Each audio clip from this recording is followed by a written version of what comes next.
Also das System kollabiert im Moment. Ja. Und nach meinem Dafürhalten gibt es auch keine Rettung mehr für dieses System. Im Moment schließen sich ganz viele Leute in ihren Wohnungen ein und denken, dass wirklich das Virus die größte Bedrohung ist. Ja. Ich laufe seit 10 Jahren rum und erzähle den Leuten, dass keine Krankheit so gefährlich ist wie das Finanzsystem, unter dem wir leben. Aber das Wichtige ist, dass die große Mehrheit der Menschen das begreift. Und das ist natürlich jetzt auch die Chance in dieser Situation. Ja, also wie gesagt, wir erleben gerade, wir sind in der Endphase dieses Geldsystems. Und es zeigt auch, dass die Zentralbanken nicht mehr die Möglichkeit haben, dieses System weiter zu retten. Wir erleben im Moment den kompletten und totalen Zusammenbruch des Finanzsystems, was seit 70 Jahren existiert hat. Apesar da aparente calmaria dos últimos dias nos mercados globais e do esforço das impressoras dos bancos centrais ao redor do mundo, no mundo real, a economia mundial segue se deteriorando. Estamos diante de uma séria ameaça à economia global e suas consequências já podem ser sentidas em todos os pontos do planeta. Nesse momento, quase 2 bilhões de pessoas estão de quarentena em suas casas em todo o mundo e ninguém sabe dizer ao certo até quando isso irá durar. São milhões de indústrias, comércios e shoppings fechados em escala global. Os bancos centrais passaram os últimos 12 anos inflando o que possivelmente é a maior bolha financeira da história. E o congelamento de praticamente toda a atividade econômica mundial não está servindo apenas como um alfinete para estourar essa bolha, mas sim como um martelo.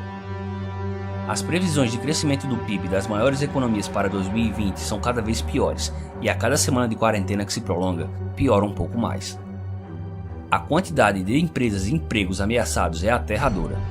Para se ter uma dimensão do tamanho do estouro dessa bolha, recentemente o número de pedidos semanais de seguro-desemprego nos Estados Unidos saiu de 280 mil para mais de 3,3 milhões em apenas uma semana, ultrapassando e muito o recorde anterior, que era de 695 mil, ocorrido em 1982. Na semana seguinte, o número de pedidos de seguro-desemprego subiu para incríveis 6,6 milhões, ou seja, só nas 2 últimas semanas foram 10 milhões de desempregados, e com certeza não deve parar por aí. Durante toda a grande recessão, que abrangeu todo o período de dezembro de 2007 até junho de 2009 e que se tornou a maior crise econômica desde a crise de 29, o número de empregos perdidos foi de 8,7 milhões.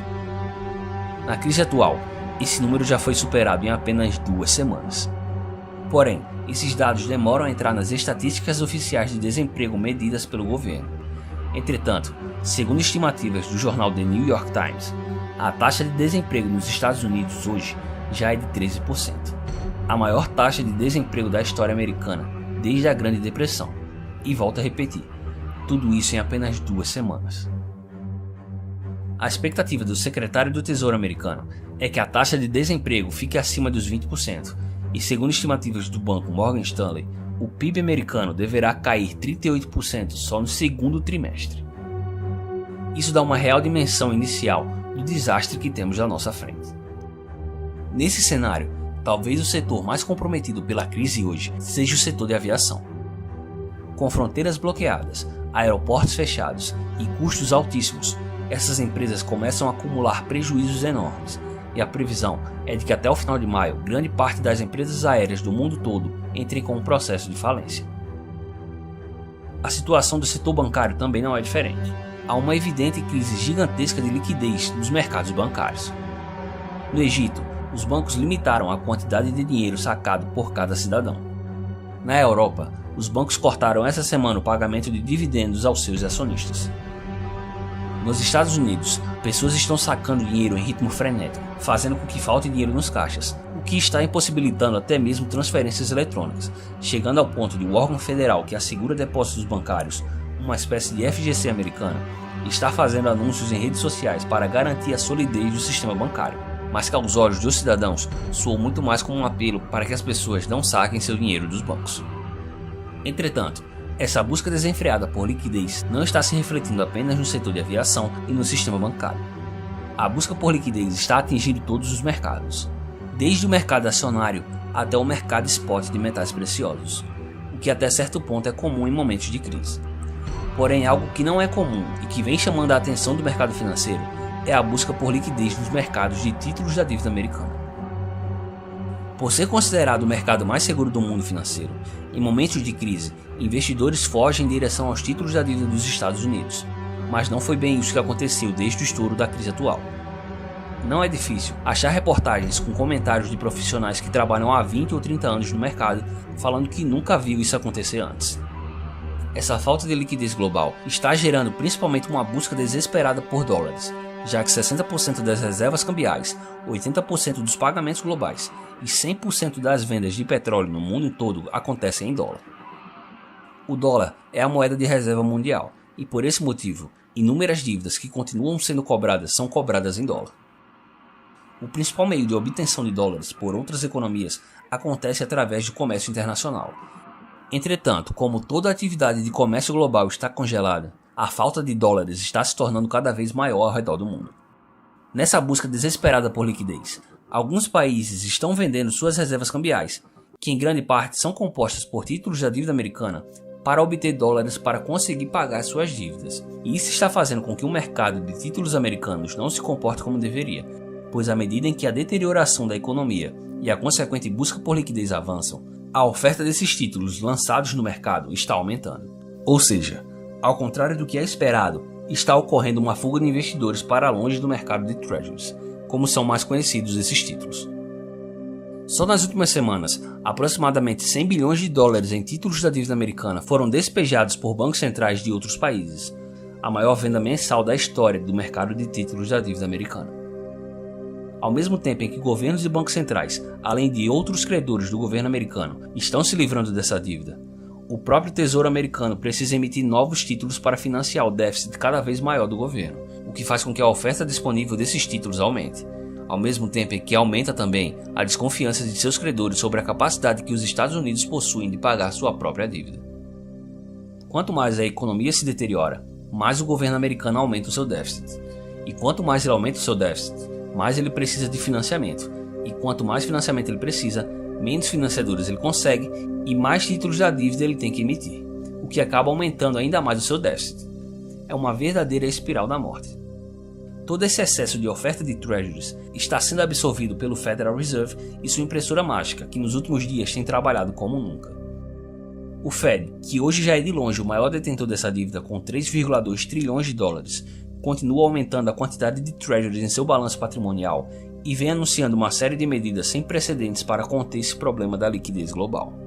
No último dia 19 de março, o Fed anunciou a abertura de linhas de swap para 9 bancos centrais, incluindo o Banco Central Brasileiro, no valor de 450 bilhões de dólares. Já no dia 30 de março, o Fed ampliou o acesso a dólares a outras economias com um acordo de recompra para bancos centrais estrangeiros, ou seja, o Fed criou temporariamente um mercado Ripple para bancos centrais do mundo inteiro. Na prática, o Fed hoje está funcionando como uma espécie de banco central mundial, em que ele tem de fornecer liquidez não só para a sua própria economia, mas para as economias do mundo inteiro. Internamente, as medidas sem precedentes são ainda maiores. Após zerar sua taxa básica de juros no último dia 15 de março, no último dia 20, o Fed aumentou o limite das operações Ripple para até 1 trilhão de dólares por dia. Além disso, no dia 25, o Congresso americano aprovou um pacote de estímulos que pode chegar a um valor total de incríveis 6 trilhões de dólares, o maior pacote de estímulos da história.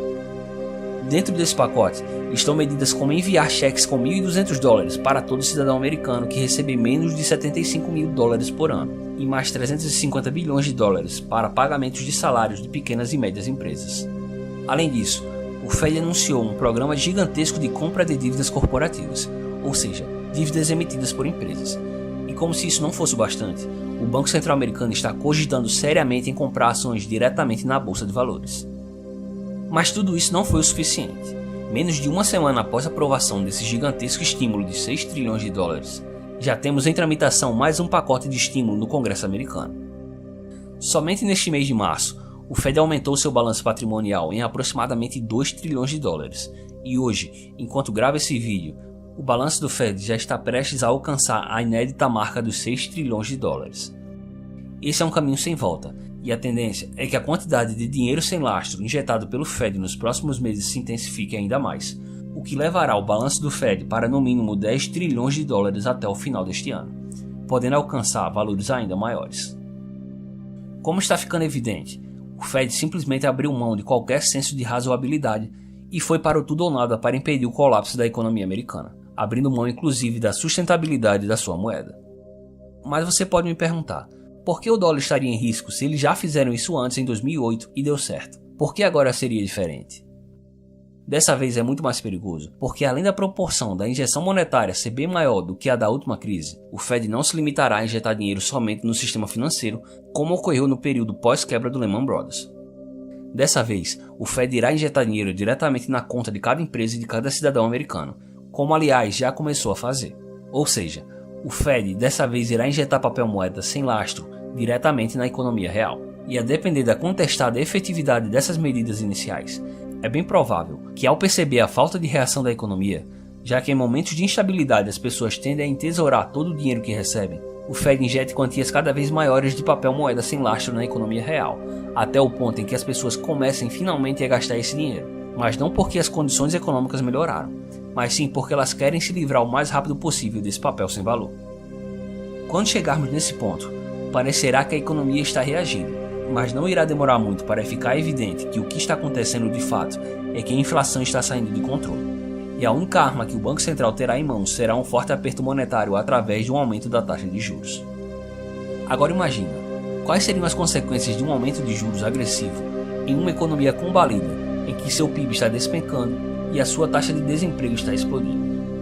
Seria o pior dos cenários. A China, que há tempos deixou de ser uma grande compradora de treasuries e que recentemente perdeu o posto de maior país credor da dívida americana para o Japão, ainda possui pouco mais de $1 trilhão em títulos da dívida americana e começa novamente a demonstrar preocupação com a sua reserva de treasuries.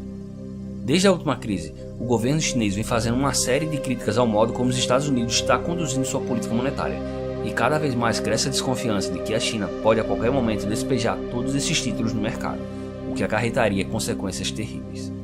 Nesse cenário, os investidores estão correndo em direção a metais preciosos como o ouro e a prata, que apesar de terem seus preços em queda nas últimas semanas no mercado spot, no mercado físico, a procura por esses metais nunca foi tão alta, ocasionando uma enorme escassez desses ativos. Mas o problema da dívida e uma ameaça da alta inflação está longe de ser exclusividade da economia americana. Governos e bancos centrais do mundo inteiro adotaram como política oficial o alto endividamento e a impressão de papel moeda sem lastro como um remédio para todo e qualquer problema econômico. Segundo a agência de classificação de risco Moody's, cerca de 22% da dívida dos países europeus sem grau de investimento não serão pagas. A estimativa anterior era de apenas 1,5% no início do ano. Pode ser que toda essa injeção monetária dos bancos centrais hoje nos compre algum tempo. É impossível saber o que vai acontecer no curto prazo, mas no médio e longo prazo, não duvide jamais que esse tipo de política monetária será algo extremamente destrutivo para a economia e que o resultado final desse experimento será um verdadeiro colapso econômico mundial, como jamais ocorreu na história humana.